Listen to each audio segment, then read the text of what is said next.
Welcome to the Dealing with Goliath podcast. This is a solo espresso episode that I call The Bank of Goodwill. Are you in credit or overdrawn? So something reminded me the other day of a conversation I had with a friend of mine a few years ago. And it was over a coffee and he was quite flustered, quite frustrated. So of course, you sort of, what's the matter is what you say, right? And very long story short, he had been helping his extended family quite a lot for a good number of months, or probably even years at that stage. And he had to turn down a particular request. I can't even remember what it was. That's not the point. It doesn't matter. He had to turn it down for relatively good reasons. And there was quite a level of disappointment and quite a negative reaction to this, which he found quite insulting. Because, he'd been a hugely helpful guy for a long time. And then the one time he says, no, can't help you there, can't do it, blah, blah, blah. They get quite upset or quite angry. It was a negative reaction. And he felt the reaction was unwarranted, that it wasn't fair, right? So I mentioned this idea of the Bank of Goodwill, or the Goodwill Bank, whatever you want to call it. And I asked, do you think you're in credit or do you think you're overdrawn? And this was the point. Nobody really knows with this concept where you are, what the number is, what your balance is, because we make these deposits by doing good gestures, by being a decent person, by being helpful, by doing what we say we do, or by going above and beyond. We're making a bigger deposit in credit with this person, with the other side. But none of us know what that number is. And occasionally we disappoint, and occasionally we drop the ball. Sometimes we know about it and we're apologetic. Sometimes we don't even know we've done it, but that balance has taken a hit. It's taken a dent. There's been a withdrawal, right?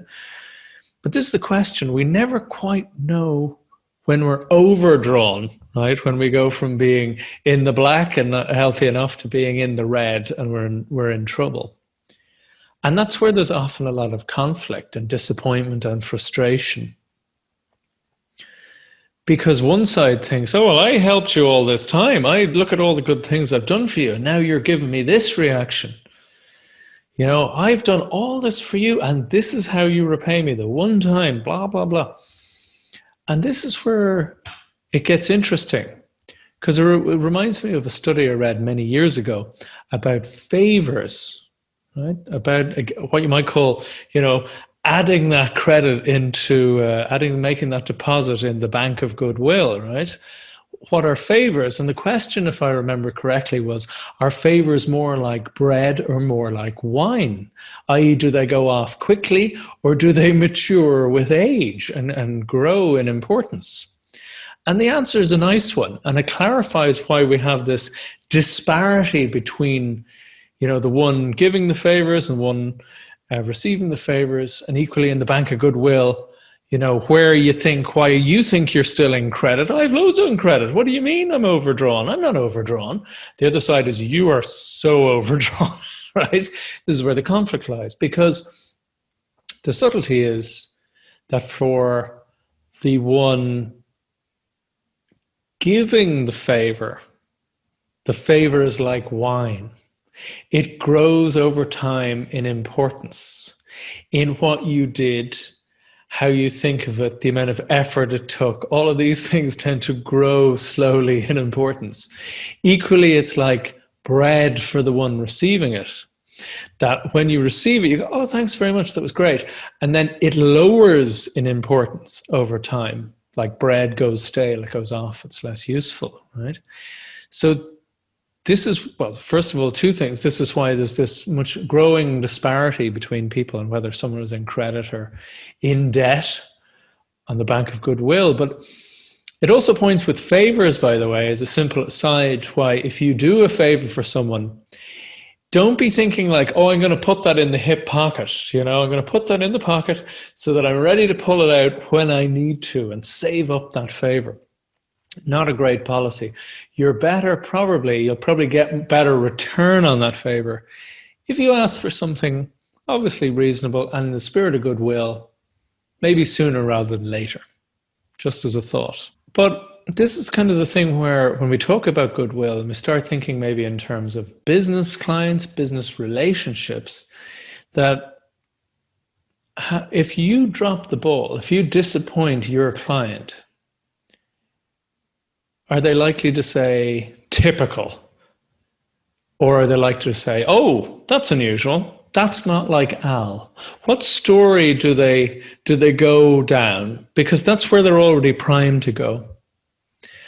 And this is why a good deal of what I do with clients is thinking about this emotionally intelligent approach, you might call it, some have called it before, approach to the setup of how you work with clients, how you do deals, how you create agreements.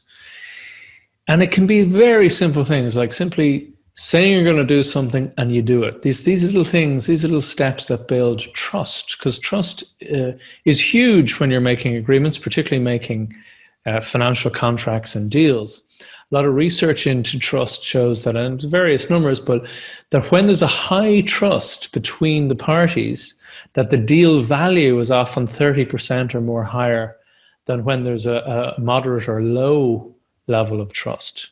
But also, as you can imagine, not really rocket science, but as you might imagine, deals are far more long-term and far more robust. They last the length of time far more easily when there's trust there, precisely because of the reason that I just said, so that when the setbacks, the explanation in the other side's head is, oh, that's unlike Bob, that's not like Mary at all, rather than that's the final straw. So it's just something to have in your mind when you're dealing with people in social situations, or they have maybe a reaction you think is too much, like, whoa, where did that come from? Their perception of where your credit is in their account in that social relationship is different to yours. And it probably makes more sense, as I said, in business, that you might think I'm in credit with all of my clients. Of course I am. Maybe you are. I'm not saying you're not. But flip it the other way. With people where you're the client, are some of those guys, are they in a ton of credit? Or are they getting slowly overdrawn? Are they getting close to going into the red, where you say, you know what, it's not quite working out. I think I need to try a new vendor for X or Y. And that might give you a slight feel that, yeah, maybe once again, it is that particular vendor that you're thinking, or maybe once again, we're falling into that little trap of thinking we're in more credit than we are, and equally knowing that other people with us are in a little bit less credit than they might realize. Be interesting to hear your thoughts on that.